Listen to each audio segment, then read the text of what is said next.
Enjoy or go gently caress yourself. Well, I guess I gotta do it now. Welcome back to Zero Sum Gaming, here at the Culture Cache. If you haven't already figured it out this week, we'll be covering Hero Siege. This game came as a courtesy from Tomix Fitzgomer. I think he gave it to me as a gift for covering Punk Rock Tabletop for him last week. I'm not one to look a gift horse in the mouth, so let's get right to it. Drink and eat to the Hero Siege is a great hack-and-slash loot-based game. It immediately reminds me of Diablo. It's even set primarily in Hell. You have a town that serves as a central hub. Here you can learn the ropes, buy and sell items, and choose which act you want to play. Each act has its own unique setting and theming, just like Disneyland. Magic Johnson, you and the Lakers just won the NBA championship. What are you going to do next? I'm going to Disneyland! Not only the setting, but also the character progression mirrors Diablo. Loot is extremely important. The equipment you wear has a huge bearing on your character's effectiveness. Each separate piece of gear exists in multiple different rarities, such as superior, legendary, mythical, etc. And the exact stats of each item are randomly generated within a specific range. Yup, we have another roguelike on our hands.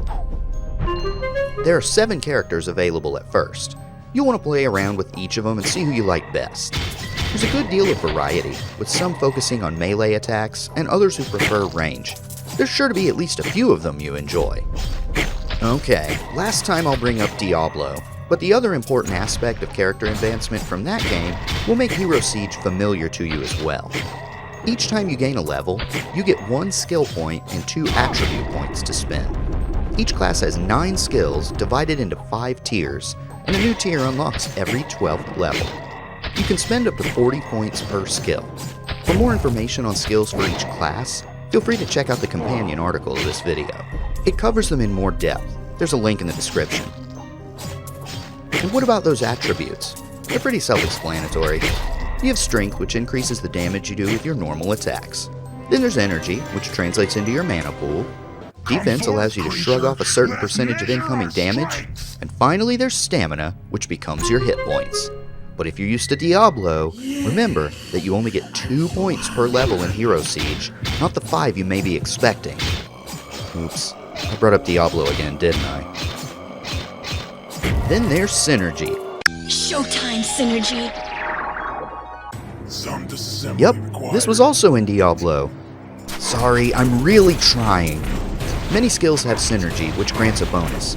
Most of these bonuses come from specific attributes, but some come from other skills. This makes the allocation of your precious points of paramount importance to building your character. Plan ahead and use a little foresight. And remember, just because you have points doesn't mean you have to spend them. If you're on the cusp of a new skill tier, it may be in your best interest to save a point or two to scoop up your new skills as quickly as possible. But if you foolishly choose to ignore my advice, no worries. You can spend some in-game currency to reset your attribute or skill points if you ever decide you can more optimally distribute them. And this isn't just an, oh shit, I screwed up my character option. Some characters, the marksman in particular, gain access to much better skills at higher tiers, but in order to survive long enough to get to them, you're probably going to have to spend points on his weaker skills. It's not necessarily required that you get those points back, but they probably can be better spent elsewhere. This is a welcome change in Diablo 3, since you couldn't do this in 1 or 2. Okay, I'll stop. I promise. If you did that, I would make love to you right now. I promise. So we've covered pretty much everything you'll do in your menus in this game, but now for the important part. How does a game play? I'll answer that question with another question. Did you ever play Smash TV? Big money! Big prizes! I love it! Or its spiritual sequel, Total Carnage?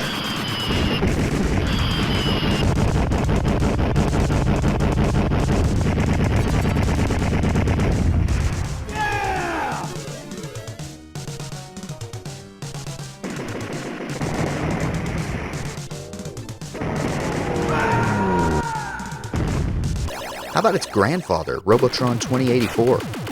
These 3 games use a 2-joystick control scheme. You use the left stick to move your character, which, unless you haven't touched a controller in the last nearly 40 years now, should be pretty intuitive. It's the right stick that sets these games apart because it's how you shoot. Let's say you want to run to the right but shoot to the left. Gotcha covered. Move the left stick right and the right stick left. Trust me, that sounds more confusing than it actually is. Actually, the control for this game can be a bit unwieldy if you try it with the keyboard. I did just to see what it was like, and I got my ass handed to me pretty quickly. But overall, the control is great. When I played with my Logitech PS2 clone, I had access to both control sticks, which felt so much more natural. Additionally, the face buttons made a lot more sense for navigating menus and using skills. But by far, the most natural way to play is with the Steam controller. This game is the single best experience I've had with mine so far. I've done some content about it before, so I'll include links in the description. To the unfamiliar, you have almost limitless freedom with how you want to configure your controller. For this game, I set mine up with the control stick moving my character, and the right haptic pad was for attacking. I turned off the requirement to actually press it, so I could change my point of aim instantaneously by simply moving my thumb to the target on the pad. It's immediately natural, and I can't go back. Like the PS2 clone, I use the face buttons for skills and menus. Of the 52 hours I've spent playing this game so far, probably just shy of 50 of them have been with this setup. One of the most fun and unique aspects of this game is the relic system. Your skills and attributes are permanent and allow you to direct how your character progresses. Relics, on the other hand, offer semi-permanent increases. Each time you get a relic, you get a random one from a rather large pool. It could be something stellar like Cake, which raises your stamina by 75, or it could be an old sock that gives you a meager 1 extra strength. At first, you may think, an extra point is an extra point, I'll take it. But each time you get a relic during a run, you decrease the chance of relics showing up in the future. Because of the random nature of relics, you can't count on getting specific ones, but you can certainly enjoy them while you have them. And even better, this game supports both local and online multiplayer. Though you can't use your single-player characters online, it's a small price to pay, and it's a ton of fun. It even adds to the complexity of the game. As I mentioned earlier, the marksman can be difficult to use at first, since his first-tier skills kinda suck. He's much better in multiplayer, where his partner can offset his early-game weaknesses. When working as a team, relic collection is even more important. Since each one you collect makes future relic drops less common, you really need to maximize who gets what relic to benefit your whole team. We're all in this together. Okay, I'm really going to throw you a curveball with this next point. Unless this is the first of my videos you've watched, you're probably familiar with my general hatred of DLC. I'm not against it as a concept. If developers genuinely add new content to an existing game, they can and should be compensated for their work. But in the real world, content is regularly held back to be sold later as DLC. Or worse, it's already on the disc and hiding behind the dreaded money wall. It's become so common that it's expected today, even codified into the requisite season pass, which has steadily crept up in price to the point that the Batman Arkham Knight season pass cost a whopping $40. Now, are you ready for this? Hero Siege does DLC right. Seriously, the 7 characters and 4 acts in the base game already offer you hours of playtime. The 4 DLC packs add more characters, acts, enemies, relics, and other fun things, and the price is quite nice. And if you want to purchase the game with all DLC, it won't even set you back $20. That's less money than Mortal Kombat X's First Combat Pack DLC, and you get a lot more content for it. Even more important than Hero Siege being one of the very few safe harbors in a sea of shark-like anti-consumer DLC practices is that Panic Art Studios actually seems to care about the game. Right now, it's the 3rd year we've been able to play this game, and Panic Art continues to support it. In the time between when my article ran and this video being uploaded, they've patched the game twice and have revealed there's yet more DLC on the horizon. And they've even added entire game modes, such as PvP, for free. What game going on 3 years old bothers to do that? You really can see the love this humble 3-man indie dev team puts into the game, and I sincerely appreciate it. Of course, there is a counter to this. The game can be pretty glitchy. I haven't seen any glitches since the most recent patch, but in my time before it, I've seen quite a few of them.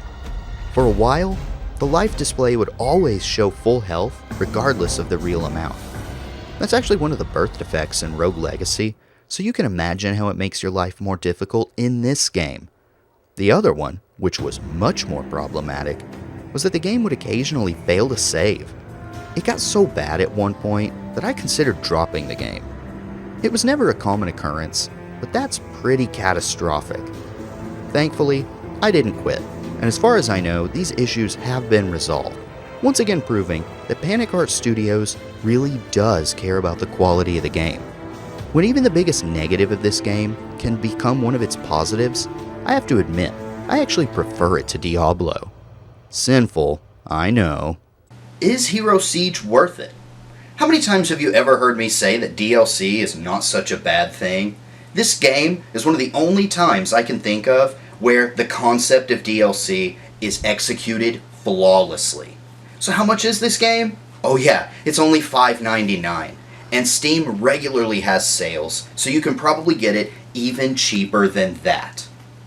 Thanks for watching.